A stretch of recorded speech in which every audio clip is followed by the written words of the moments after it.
আগামীকাল রবিবার বছরের অর্থাৎ 2026 সালের প্রথম ও বড় অমাবস্যা মৌনী অমাবস্যার দিন। পারলে সন্ধেবেলায় চুপচাপ পুড়িয়ে দিন এটি। মৌনী অমাবস্যা এই দিন কিন্তু পরিবেশের নেগেটিভ এনার্জির পরিমাণ প্রচুর পরিমাণে থাকে, তাই পালন করুন সহজ কয়েকটি টোটকা, মেনে চলুন বিশেষ কয়েকটি প্রতিকার, নিজের এবং নিজের পরিবারকে সুরক্ষিত রাখুন। অখণ্ড সৌভাগ্যের অধিকারী হবেন, বাস্তুদোষ তো দূর হবেই এবং প্রচুর অর্থ আসবে। মা কালীর আশীর্বাদে আপনার পরিবার ভরে উঠবে সুখ, শান্তি এবং সমৃদ্ধিতে।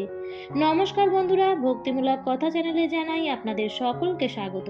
বন্ধুরা, আশা করছি ঈশ্বরের আশীর্বাদে আপনারা প্রত্যেকেই ভালো আছেন এবং সুস্থই আছেন। সামনেই আসতে চলেছে বছরের বড় অমাবস্যা মৌনী অমাবস্যা। বছরের 12টি অমাবস্যার মধ্যে এই মাঘ মাসের মৌনী অমাবস্যার মাহাত্ম্য অনেক অনেক গুণ বেশি, কারণ প্রত্যেক বছর মাঘ মাসের এই শুক্লপক্ষের এই চতুর্দশী তিথিতে মা রটন্তী কালী পুজোর পরই এই অমাবস্যার তিথি শুরু হয়। শাস্ত্র মতে এই কালী পুজোর দিন ভগবান শ্রীকৃষ্ণ মা কালীর রূপ ধারণ করেছিলেন। এছাড়াও আরেকটি মান্যতা অনুসারে সকল গোপীরা এই দিনেই জানতে পারেন যে শ্রী রাধারানী হচ্ছেন আদি শক্তি। এছাড়াও কিছু লোকের মান্যতা অনুসারে এই চতুর্দশীর দিন দেবী ছিন্নমস্তার আবির্ভাব হয়েছিল, তাই এই দিনে বিভিন্ন জায়গায় মা রটন্তী কালী পুজো বা কৃষ্ণ কালী পুজো করা হয় এবং এই পুজো হওয়ার পরের দিনই পালন করা হয় মৌনী অমাবস্যা।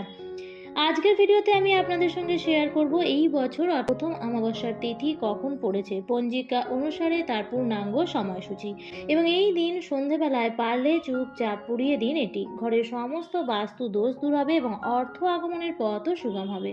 বন্ধুরা, এই অমাবস্যার দিনটি খুবই বিশেষ একটি তিথি, ঘর থেকে নেগেটিভ এনার্জিকে দূর করার এবং বাস্তুকে ঠিক করার জন্য এবং পূর্বপুরুষদের জন্য এই দিন অতি অবশ্যই বাড়ির এই স্থানে জ্বালিয়ে দিন একটি মাটির প্রদীপ। তবে মূল ভিডিওতে যাওয়ার আগে আমার সকল বন্ধুদের একটাই অনুরোধ করব যে আজকের এই ভিডিওটি একদমই স্কিপ না করে সম্পূর্ণ দেখুন এবং দেখার পর যদি ভালো লাগে তাহলে অবশ্যই ভিডিওটিতে একটি লাইক করবেন এবং কমেন্টসে লিখবেন জয় মা কালীর জয়, জয় শ্রীকৃষ্ণের জয়, এবং বন্ধুরা ভিডিওটি শেয়ার করবেন আপনাদের নিকট আত্মীয় স্বজন এবং বন্ধু বান্ধবদের সাথে, যাতে প্রত্যেকে এই ভিডিওটি থেকে উপকৃত হতে পারে। তো চলুন বন্ধুরা ভিডিওটির বিস্তারিত আলোচনা করা যাক। এই উপায়টি আপনারা করবেন মৌনী অমাবস্যার দিনে। তাই সবার প্রথমে আপনাদের জানিয়ে দিই এই বছর 2026 সালের মৌনী অমাবস্যা কবে পড়েছে।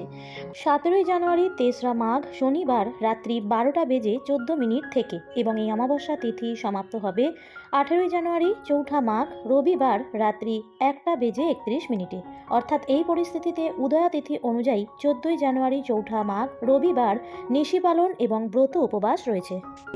তাই এই দিন অমাবস্যা তিথি চলাকালীন অশুভ শক্তির হাত থেকে বাঁচার জন্য বাড়িতে এই জিনিসগুলি পুড়িয়ে দিন এবং অবশ্যই প্রদীপটিও জ্বালাবেন। এর ফলে কোনো রকম অশুভ শক্তির প্রভাব আর গৃহে প্রবেশ করতে পারবে না। এই দিনে ভগবান শ্রীকৃষ্ণ এবং মা কালীর পূজা অর্চনার বিশেষ মাহাত্ম্য রয়েছে।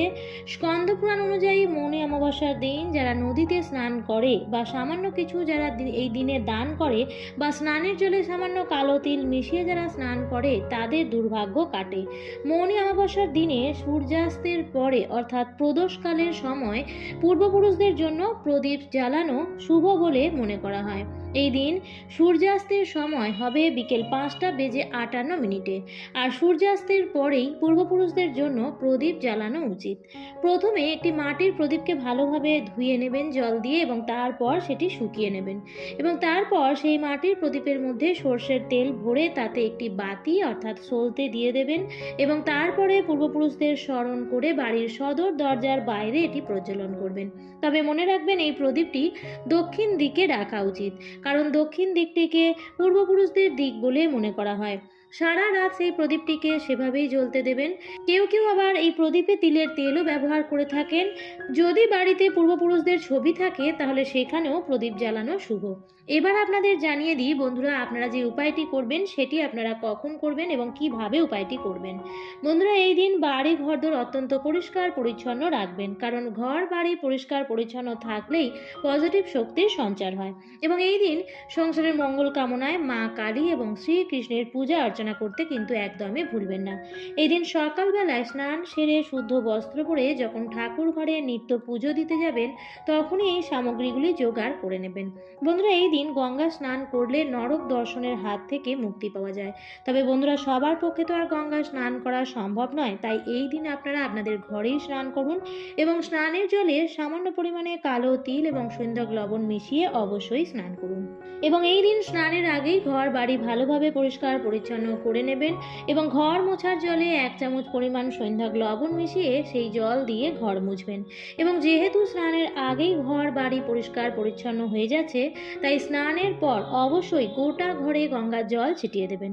এতে করেও কিন্তু অশুভ বা নেতিবাচক শক্তির প্রভাব সারা ঘরে পড়ে থাকলে তা খুব সহজেই দূর করা সম্ভব হয়। এরপর বন্ধুরা, আপনারা ঠাকুর ঘরে যাবেন এবং ঠাকুর ঘরে যদি মা কালীর অথবা শ্রীকৃষ্ণের কোনো আলেখ্য বা বিগ্রহ যদি থাকে, তাহলে তার চরণের কাছে এই সামগ্রীগুলি রেখে দেবেন। আর সেগুলি হলো, আপনারা নেবেন 5টি বা 7টি তেজপাতা, অর্থাৎ বিজোড় সংখ্যার তেজপাতা নিতে হবে। আর বন্ধুরা দেখবেন তেজপাতাগুলি যেন নিখুঁত হয়, অর্থাৎ কোনো কাটা বা ফাটা না থাকে, সেই বিষয়টি বিশেষভাবে খেয়াল রাখবেন। আর নেবেন 5টি বা 7টি লবঙ্গ। একইভাবে লবঙ্গগুলো যেন ফুল সমেত মোটা সমেত থাকে, অর্থাৎ নিখুঁত লবঙ্গ নিতে হবে। নেবেন কিছুটা পরিমাণ সৈন্ধব লবণ। আর নেবেন নিম পাতা, শুকনো বা কাঁচা যে কোনো ধরনের নিম পাতা নিলেই হবে। আর নেবেন কিছুটা পরিমাণ কালো সর্ষে আর কর্পূর। সকালবেলা যখন আপনি আপনার ঠাকুর ঘরে নিত্য পুজো দেবেন, তখন একটি পাত্রের মধ্যে এই জিনিসগুলি একত্র করে নেবেন এবং আপনার ঠাকুর ঘরে যদি মা কালীর বা শ্রীকৃষ্ণের কোনো আলেখ্য বা বিগ্রহ থাকে, তাহলে তার চরণের কাছেই রেখে দেবেন এবং মা কালীর কাছে নিজের মনস্কামনা, নিজের প্রার্থনা অবশ্যই জানাবেন। এবার বন্ধুরা, সেই দিন আপনারা সকালবেলায় যেমন নিত্য পুজো করে থাকেন সেরকমভাবেই পুজো করে নেবেন। এরপর এই কাজটি করবেন সন্ধ্যাবেলায়। সন্ধ্যাবেলায় যখন আপনারা নিত্য সন্ধ্যা দিতে যাবেন, তখন আপনারা ধূপ প্রদীপ জ্বালিয়ে ঠাকুরের আরতি করে নেবেন এবং তুলসী তলাতেও অবশ্যই ধূপ প্রদীপ দেখাবেন এবং সদর দরজায় যে স্থানে প্রদীপ জ্বালানোর কথা বলেছিলাম সেই স্থানেও প্রদীপ জ্বালিয়ে দেবেন। যাই হোক বন্ধুরা, এরপর যখন আপনাদের গোটা ঘরে ধূপ প্রদীপ দেখানো হয়ে যাবে, সন্ধে দেওয়া হয়ে যাবে, তখন আপনারা একটি ধুনুচি মতন পাত্র নেবেন আর তার মধ্যে একটু নারকেলের ছোবড়া দিয়ে বাকি সমস্ত সামগ্রীগুলি নেবেন যেগুলি সকালবেলায় মা কালীর চরণের কাছে রেখেছিলেন। সেই সমস্ত সামগ্রী নিয়ে ধুনুচির মধ্যে দিয়ে একসঙ্গে জ্বালিয়ে দেবেন এবং এর থেকে যে ধোঁয়াটি সৃষ্টি হবে, প্রথমে সেটি আপনার ঠাকুর ঘরে দেখিয়ে নেবেন এবং তারপর আপনার ঘরের যে কটি রুম আছে প্রত্যেক কটি রুমের মধ্যে সব ভালোভাবে ধোঁয়াটি দেখাবেন এবং যখন দেখাবেন তখন ঘরের জানলা দরজাগুলি কিছুক্ষণের জন্য বন্ধ রেখে দেবেন এবং দেখবেন ধোঁয়াটি যেন বাড়ির সর্বত্র কোনায় কোনায় ভালোভাবে যায়। এই ধোঁয়া ঘর থেকে খারাপ শক্তিকে দূর করার পাশাপাশি এর প্রভাবে নেতিবাচক চিন্তা ভাবনাও দূর হয়। এই ধোঁয়া অ্যান্টিসেপটিকের মতো কাজ করে। এই ধোঁয়ার প্রভাবে শরীরের রোগ প্রতিরোধ ক্ষমতা আরও শক্তিশালী হয় বলে মনে করা হয়। বন্ধ হয় দাম্পত্য কলহ, ঘরে সুখ শান্তি সৌভাগ্য বৃদ্ধি পায়।